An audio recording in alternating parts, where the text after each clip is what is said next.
Hi, everyone. So we'll start. Welcome to the first series of webinars that we'll be organizing this year and the following years, so until the end of 2020 on the XR healthcare industry. My name is Diana Del Olmo, and I'm here with Lynn Segers and Petri Rajahalme. So we work at LucidWeb. Lynn actually is the founder of LucidWeb, and we are also part of the XR4ALL consortium. So if you don't know what XR4ALL is, no problem, because we'll go over it in a few minutes. So we are lucky enough today to have Petri Rajahalme. Petri, how do you pronounce your surname? Rajahalme. Rajahalme. Okay.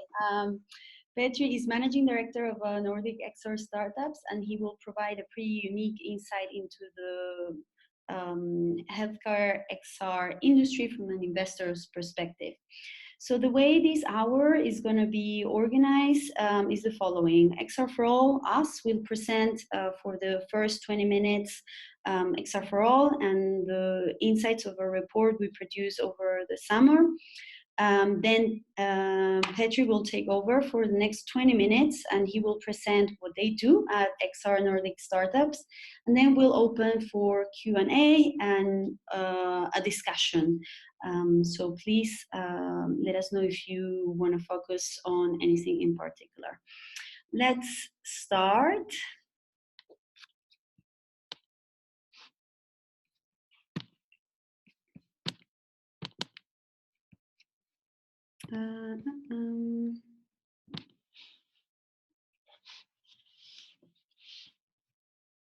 So you should be able to see my screen.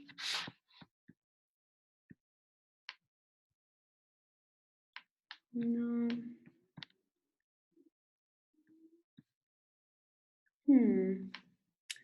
Hold on a second. Yes, I can see. Perfect. Okay, so now that everything is working and you should have my presentation on your screens, let's go over it. So the way I will structure this 20 minutes is the following. I will start by explaining who we are, why and how XR4ALL, and also the report that we produced over the summer. Then I will go over the data, the methodology that we used, and then I'll jump into the some of the conclusions and the insights that we come up with, and then I'll finalize and with an overview of the healthcare industry, which is what brought us together today. So XR4ALL. XR4ALL is a project funded by the European Commission under Horizon 2020. Why? Because the Commission realized there's several problems that are hindering the XR industry. You might be very aware with many of them. So the lack of industry knowledge, the weak links between research and the market, and the investment culture, which in general in Europe is less risk averse than, is more risk averse than in the US. So there are several solutions. One of them, for instance, is what we're doing today. So we will be talking about the XR healthcare industry, hopefully raising more awareness about the promising tech that this sector is bringing. We're also bringing not only raising awareness, we do over our website, our social media channels. We also provide funding. So we have an open call that just closed the first round, but the second one will be open very soon. So please stay tuned, follow us, become a member of XR4ALL if you want to receive the latest news. We also circulate a newsletter once every month. So please sign in. At LucidWeb, we don't do this all by ourselves. XR4ALL is a consortium of 5 partners. We are all over Europe, literally, so France, Germany, and Belgium. And it's a mix and match of talents. We at LucidWeb are the only startup that is part of the consortium, but as you can see, there's research institutes like Fraunhofer and Beacom, and also consultancies that have been working in this space for a very long time, putting together investors and startups like Europe Unlimited or Styropsia, which event is coming up very soon in Brussels. So the report that brings us together today. During the summer, XR4ALL prepared 2 reports, actually. One of them, we looked at the European XR landscape to come to certain conclusions that are part of the slides that you will see later. We also produce the result of a mapping exercise, which is a directory that will be published very soon. It will be particularly handy for startups because you will be able to see by vertical who are the investors that are funding that particular category. So not only from Europe, but investors from all over, focusing on European startups. So how did we approach this humongous task? So we had 2 approaches, basically. We used qualitative analysis and quantitative analysis. The qualitative one was based largely on the work that Lynn had already compiled through her work at the VR Fund. So we already had a directory of investors and startups operating in Europe, and we add on top of it a large number. Then we interview a lot of startups and investors in Europe to make sure that the data that we were coming across and the conclusions that we were arriving to were validating. And we realized that we were in the good track. The quantitative analysis basically was largely based on the on data that we purchased from Dealroom. The data went from Q1 2015 to Q2 2019, and it was enriched by the data that I just mentioned, so the secondary desk research. In total, we compiled a comprehensive database of 748 startups and 451 investors. The variables is well mentioning that the variables provided by Dealroom were very limited. So we decided to go with the ones from the VR Fund, which had, you will see it later, but is a more realistic overview of what's happening in the market. This meant that we had to reclassify all the startups by hand, and we acknowledged that there might be some error or some startups that could be classified in 2 verticals. In the end, we had to take a decision. So, for instance, MindMaze is not part of this analysis. It ended up in the end going on user input, but it might as well ended up in healthcare. So we acknowledge this kind of ambiguities, and also the fact that we might be missing data points. This is only a sample, but we believe that the conclusions that we arrive to are very comprehensive and represent what's happening in the market. So let's jump into the first slide. So as you can see, the most striking one is the decrease in total funding is minus 62.21%. Between 2017 and 2018. This is slightly skewed because Improbable received a large amount of funding in 2017. If you remove Improbable from that data, we ended up with minus 13.45%. Still negative, but it looks it looks better than minus 62.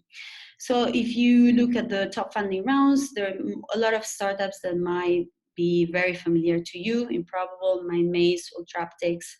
In terms of top investors, it's well noting that the XR European startup relies heavily on public money. So Horizon 2020, Eurostars, Fireware. The locations of most of these startups, the United Kingdom, Sweden, France, Germany, and Spain. And the most popular verticals are 3D tools, games and entertainment, enterprise, user input, and healthcare. The following webinars that we will be organizing along next year will be along these lines and covering many of these verticals. So the first one is healthcare. In terms of exit rounds, we see a couple of companies that you're familiar with: Toby, Lipar, Starphrase, etc. And the top acquirers, you might know some of them: Pearl Abyss, Starphrase, and Snap. So let's jump into some of the data that we touched upon already. Where are these startups located? So we already got a brief overview, but in a map is striking to me the fact that like most of them are in Western Europe. So many in Russia. The data set that we acquired from Deal Room was about Europe, and as you know, many data sets consider Russia part of Europe. So it's well noting that it's not only the EU market per se. This is striking to me because we see Eastern Europe quite empty. This is worth studying further because we're very curious about what's happening. We hear that there's interesting technologies being developed, but so far we only have data from Western Europe. In terms of the verticals, we've already touched upon this, but we as well is okay going through some of them again: 3D tools, enterprise, games and entertainment, agency, client service studio, and finally healthcare, which ranks pretty high as well. In terms of B2B versus B2C, so we hear a lot the European XR market is very B2B oriented, and we could verify this assumption. The only exception is B2C, which is games and entertainment. What about the investment analysis? So let's look at the numbers, which I'm sure many of you are interested in. So we've identified a large number of investment rounds, and as you can see, many are seed investments. So in Deal Room, they classified seed as any investment round between 0 and 2 million deals. So not quite big, or not as big as the ones we see in the US. Grants are also very important, as you can see, because we already noted before that a lot of the investors are coming from the public sector. So here you can see who are these investors. So from the EU, Horizon, Eurostars, Fireware, but then followed closely by other investors around Europe: Sisu Game Ventures, Business Finland, Boost BC, Wyra, Almi Invest, Amadeus Capital Partners, and Enterprise Ireland. And where are the startups that receive funding? So not surprisingly, they are in the countries that we mentioned before, so where most of the startups are: United Kingdom, Sweden, France, Germany. These countries seem to be very favorable for startups to find investors. This graph is very interesting to me because you can see the amount of deals being closed with the amount of startups existing in that market. So as you can see, healthcare receives very little funding if you compare it to the amount of startups that exist in that space. And then the top startups with the highest funding, names that we've come across already in this presentation: Improbable, which skewed our data, and you can see the reason why: almost 600 million. MindMaze, Ultractics, Barjo, Labster. If you cover this space, many of these would be very familiar. So let's jump into healthcare straight away. We've, in order to better understand what was happening in this space, we divided the healthcare startups by 5 subcategories. So process optimization, education and training, physical healthcare, patient empowerment, and mental healthcare. What's happening in each of them? Well, we'll see it in the next slide. Process optimization, so we consider there's several use cases. It's worth noting that in the interviews, when we talked to people that were very active in this space, many of them said that when they were pitching to investors, what it was remarkable, or what helped them selling their technologies, is that it was very easy to immediately see and visualize what the added value they were bringing to, so they could immediately, investors could immediately see the use case. So in this, in healthcare, is very concrete. Process optimization is about MRIs and CT scans. Companies that are active in this space is the body VR, for instance, and the advantages are numerous. I will just mention a few, but it's worth noting, I haven't mentioned it yet, but this webinar is being recorded, so if you want to go through these slides at your own pace, you'll have a look, you have this recording available. So the advantages of process optimization are very revealing, or like straight away, facilitates and improves learning, making it more immersive, and it increases the quality of patient care. For education and training, we also see numerous use cases. So training, we all know what it is, but it can apply not only for medical personnel, but all sorts of industries. And it can apply for surgeries, is something that is happening already, and first aid training. Some of the companies that are active in this space are, for instance, Touch Surgery, Medical Realities, Virtamed, and Dual Good Health. And one of the main advantages, I'm sure you'll already know it, but it obviously provides safe and repeatable real-world conditions. So also decreasing the costs of education and also providing accuracy. Physical healthcare is very connected to, I guess, wellness. So everything that is around providing or improving the health of patients. So, for instance, during physical rehabilitation, but also through post-surgery recovery. There are also several companies present and very active in this space: Virtually Healthy, Comfort, InMotion VR, Immerse Therapy, Dortalk Kinetic, Immersive Rehab, and Motus XR. And it also is a technology that reduces healthcare costs and reduces stress for patients. And patient empowerment, so is everything that is related to preoperative treatment, patient hospitalization, postoperative treatment. So also connected to making the patients, so improving the healthcare of patients. Providing, for instance, hospital visits before anybody gets a surgery operation, which I'm sure will feel very reassuring for many of us. Companies active in this space is Immersion, VR, Peekaboo, Relax Mind. And the advantages, again, is obviously no risk of death, injury, or material damage. And it provides high fidelity, photorealistic high fidelity simulation in HD, for instance. Mental health care is closely connected to dementia, anxiety disorders, fears and phobias. Here is well noted that one of the most successful companies is in this space, CEOs, based in Spain. We actually talked to them during this research. There's other companies: Healthy Mind, Sensix, Mimers, New Path VR. And also it presents a lot of advantages. So it can reduce isolation, loneliness, better grieving processes, ease some of the symptoms of the mental disorders.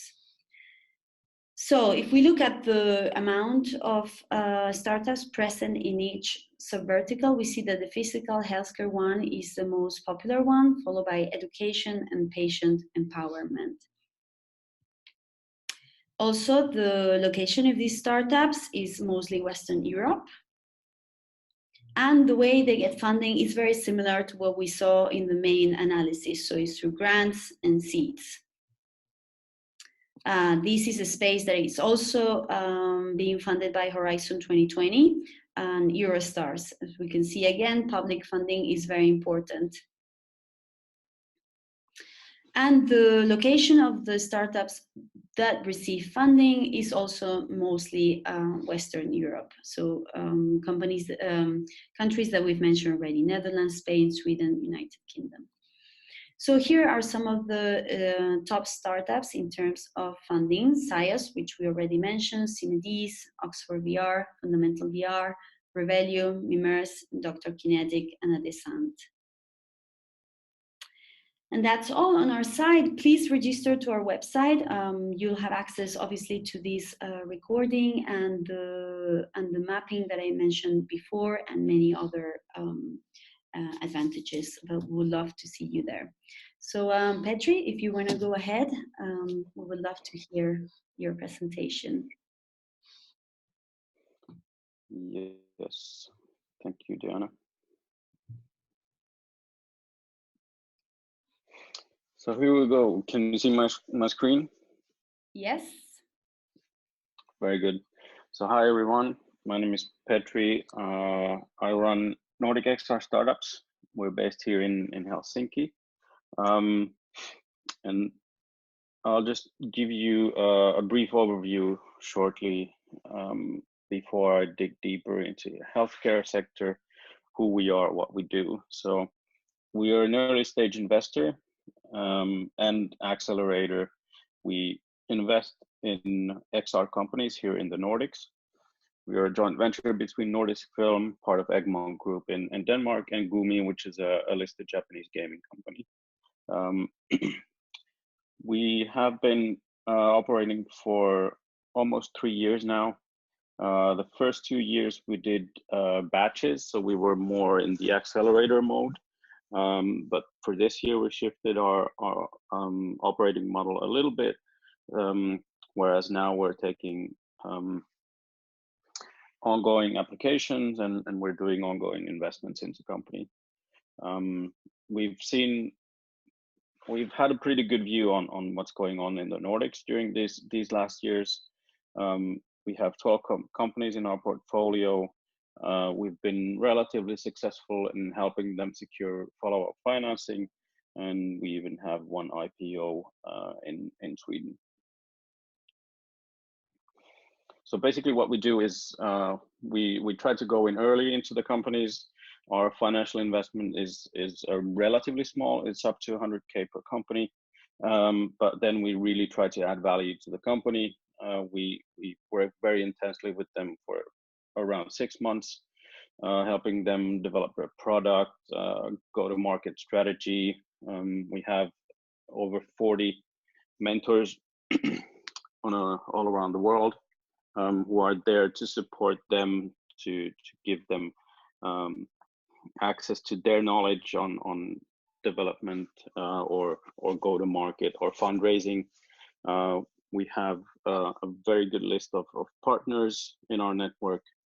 So we have a very good support network for the companies we invest in order for them to succeed in launching their product or getting their next fundraise together. We have 2 demo days, and a shameless plug, Slush is in Helsinki next week. So on Thursday, November 21st, we're holding our annual X Reality Day event. So if you're attending Slush, don't hesitate to get in touch with us to get the registration link to the event.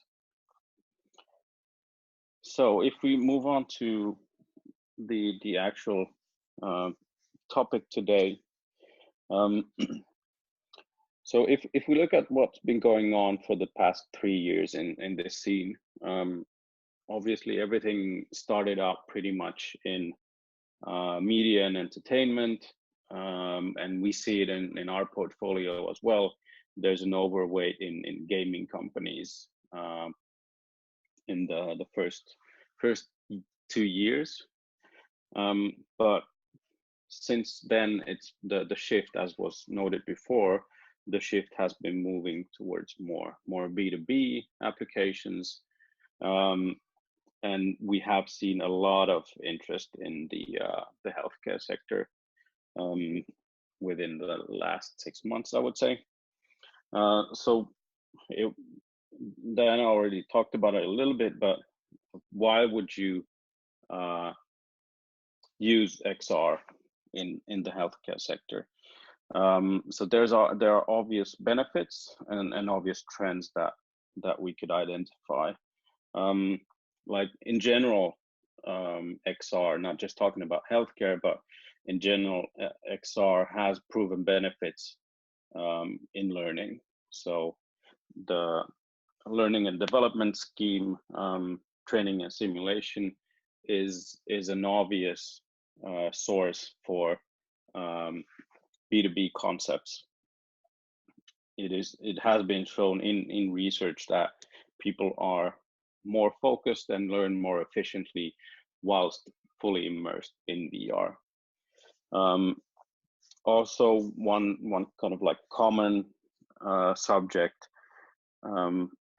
is collaboration and remote presence. So we feel that this is going to be the next wave of like working environments. Remote work is constantly growing, so people are more and more working remotely, but you need to have the physical presence from time to time. So a way to divert that is to actually have those meetings in VR, and we've invested in that space as well. In Denmark, there's a company called Meeting VR who are developing a fantastic software around it. But if we look at more healthcare specific benefits and trends, surgery enhancement obviously is one concrete and kind of hardcore healthcare element. So augmenting and overlaying available information. Also, a bit of link to that is visualization and diagnostic imaging. So again, augmenting and overlaying available information, but also using immersion and augmentation to, for example, visualize cancer tumors or other sources of help in diagnostics. And here you tap into kind of also a general trend in why XR and more specifically like 3D here is bringing added value to doctors' work, for example, because you can visualize and dive into imaging more realistically than just working on a flat surface. Therapeutic treatment and rehabilitation is, let's say, kind of like the biggest trend that we've seen recently. So the benefits here obviously is that you can scale it, the treatment more efficiently, for example. So I'll give you an example. If there's a commune, for example, in Finland of 100,000 inhabitants, that commune might have only 2 speech therapists. So if you are able to replicate the work that the speech therapist is doing through VR headsets, obviously it brings you more efficiency and power to kind of like see more patients than what you naturally would have resources. And also XR brings a whole new way of treating patients or doing rehabilitation, enhancing what you traditionally have done and using the immersiveness or overlaying information that you couldn't do with the traditional methods.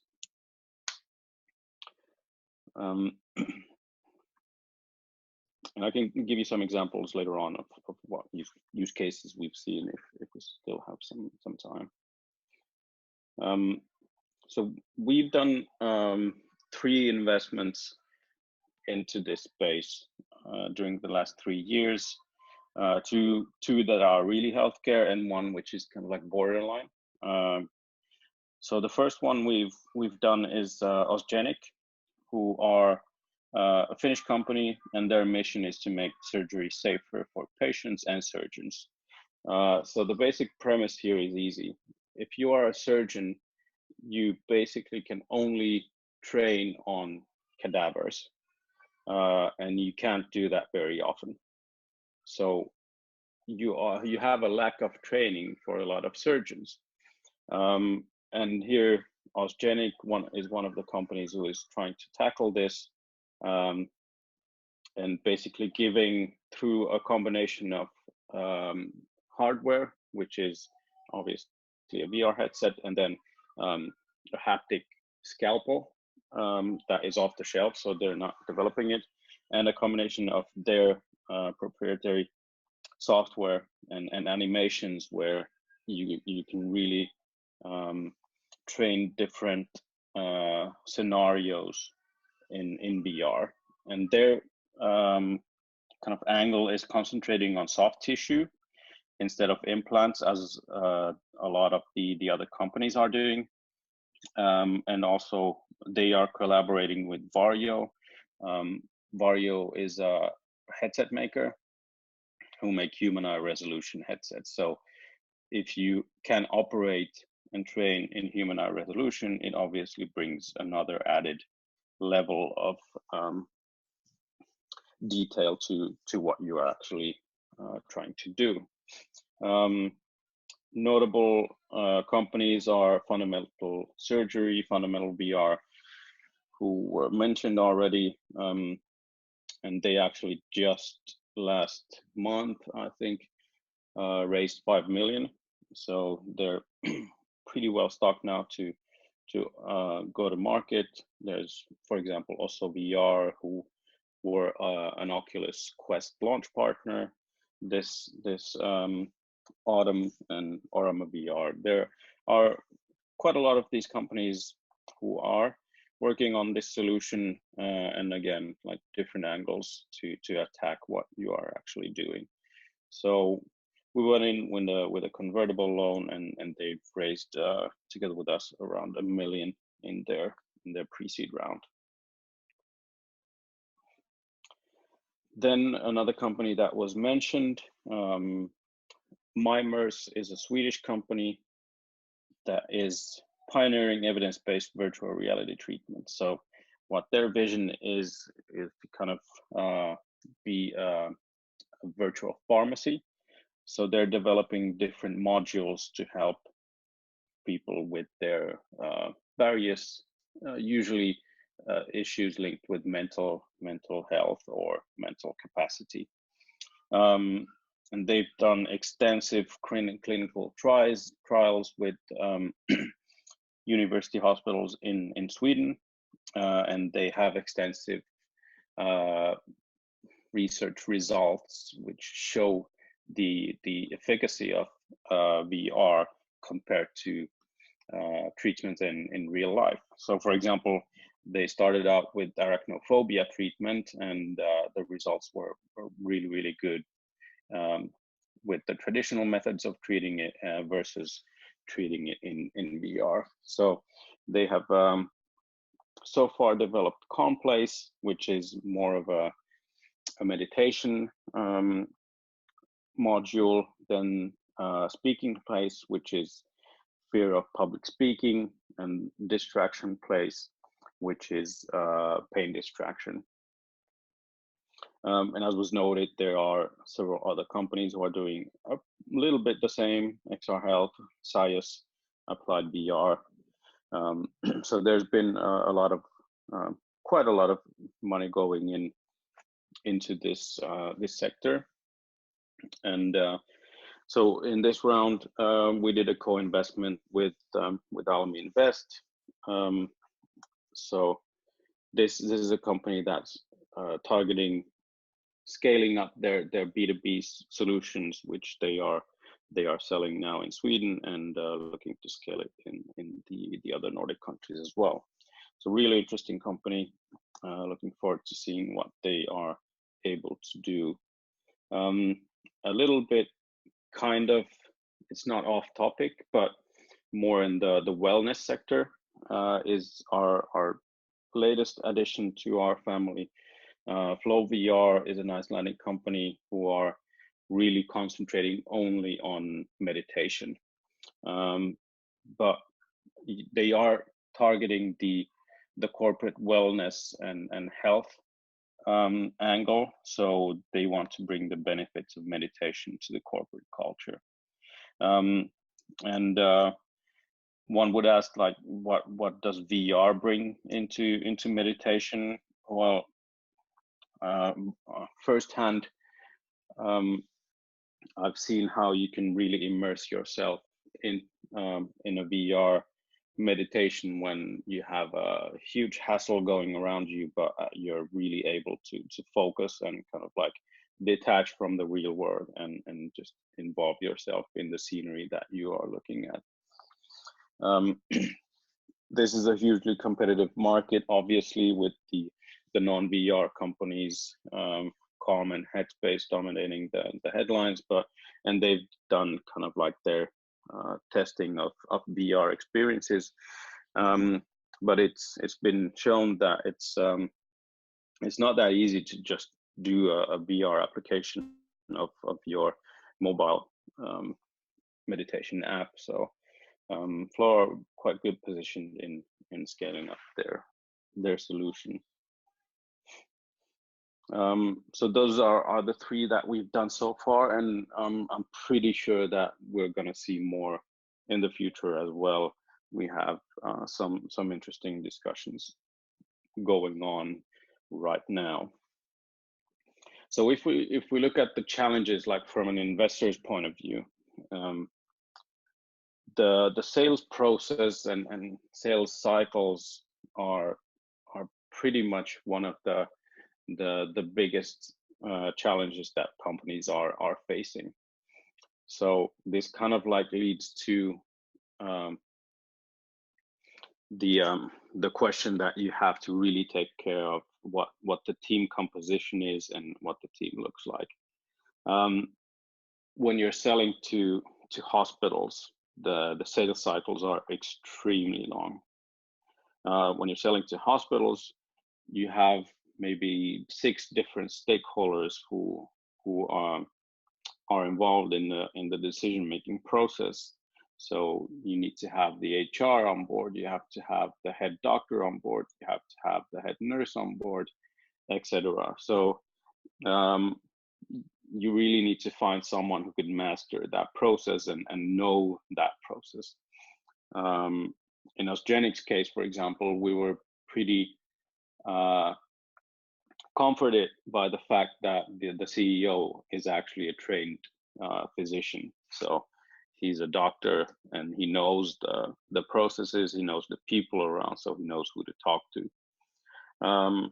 When you're selling to enterprises, obviously it's the same challenges that everyone selling to them in B2B has, but if you have a solution that is kind of on the fringe of healthcare, it makes it maybe even more difficult to get buy-in from the decision makers.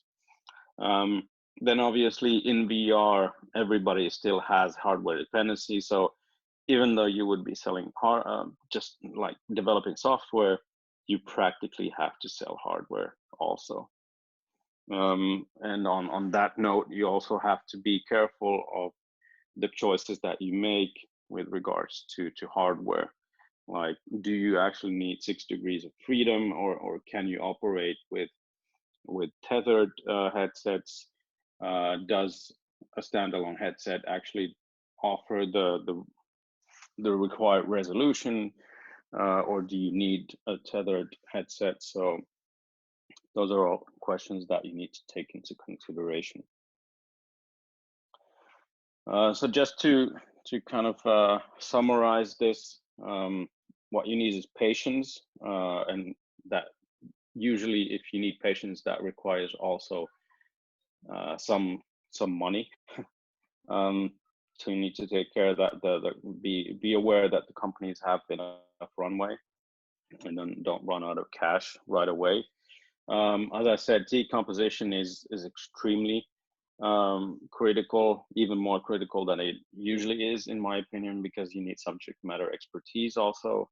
And as an investor, if you are a generalist, as we are, we look at everything that is XR, A challenge to us is validating the technical aspects of some of the more complex solutions that the companies are developing. And speaking of that, you should remember that you are selling solutions to problems. So don't sell technical aspects or gadgets. And as was said, the healthcare industry is good with public funding. So make sure you maximize the available R&D funding that you have from public resources. In Finland, Business Finland is a very, very healthy organization for the ecosystem, providing early access to public money in R&D. And an interesting and a big topic is also laws, regulations, and standards.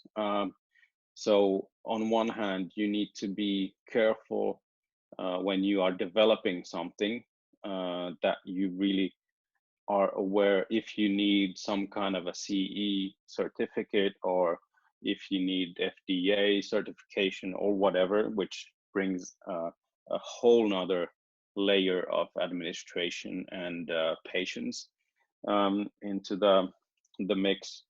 But also you should have a look at regulation and upcoming regulation that could bring out different business potential. So for example, I just saw an article that apparently in Germany in 2020, you can prescribe like electronic treatments. So that would obviously probably include VR as a like licensed treatment. Also in Sweden, they are passing a law or a point that you have to have a break room if you are above a certain size of company.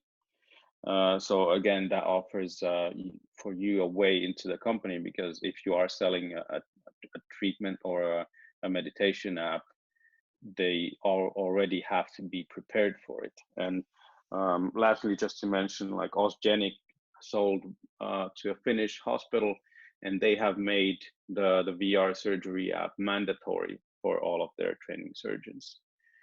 So that you have to see if there's some kind of like true validation that you can add for your company. So that's it. If there's any questions, I'm happy to help you. And if you are joining Helsinki at Slush, don't hesitate to get in touch with me. Thank you very much, Petri, for your presentation. It was very insightful. There's no questions coming from the audience so far, but we have some for you, actually, taking advantage that you're here and your expertise.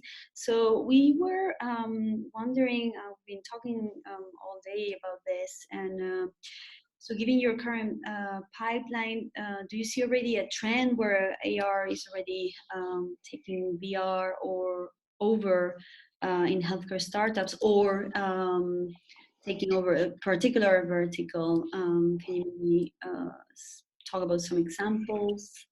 I think VR is most prevalent at the moment. Mm-hmm. Because there's kind of a lot of low-hanging fruits, a lot of different, quite easily attainable market segments. Like you can use a lot of 360 imagery or just like video, which makes it more easy to develop. The development cycle is much shorter.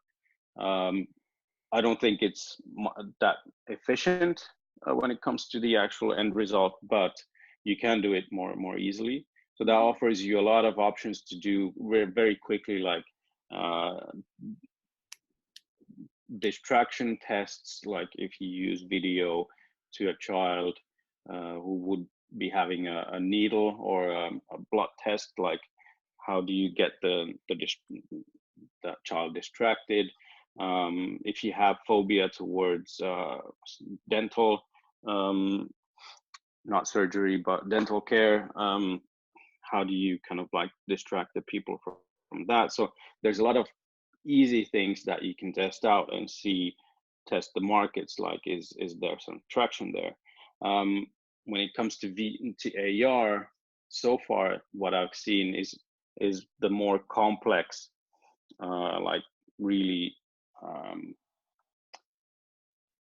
like surgery enhancement maybe, or overlaying some information on top of a person who you're about to operate on, or something that is very much more complex and needs more time and resources to actually develop.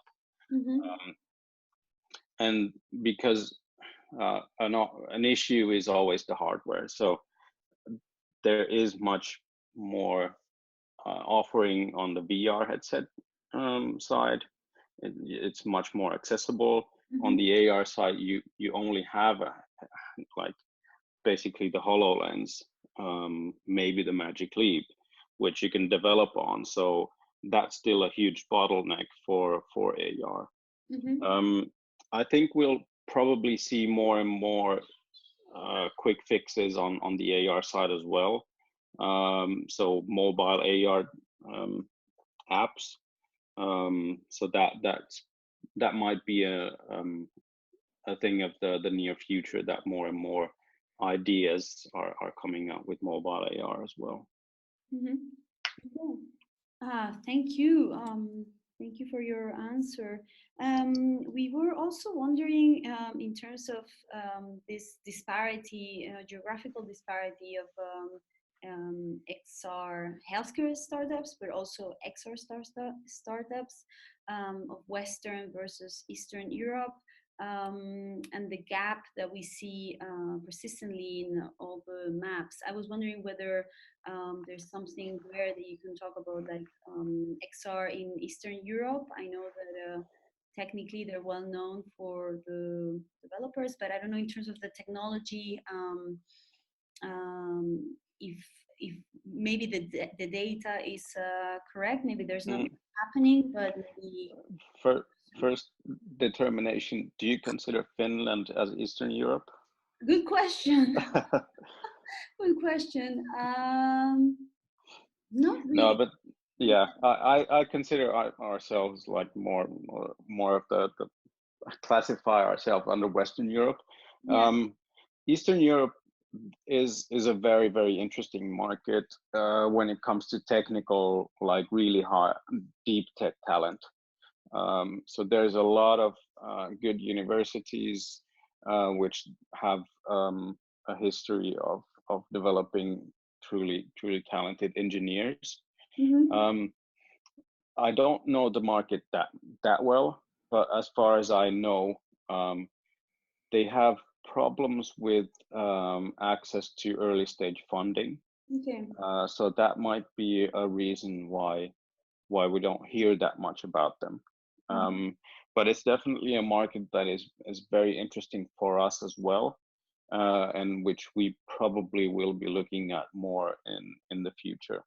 So for example, the Baltics, there's a lot of interesting stuff that's already coming out of there, and it's closer to the Western European culture as well.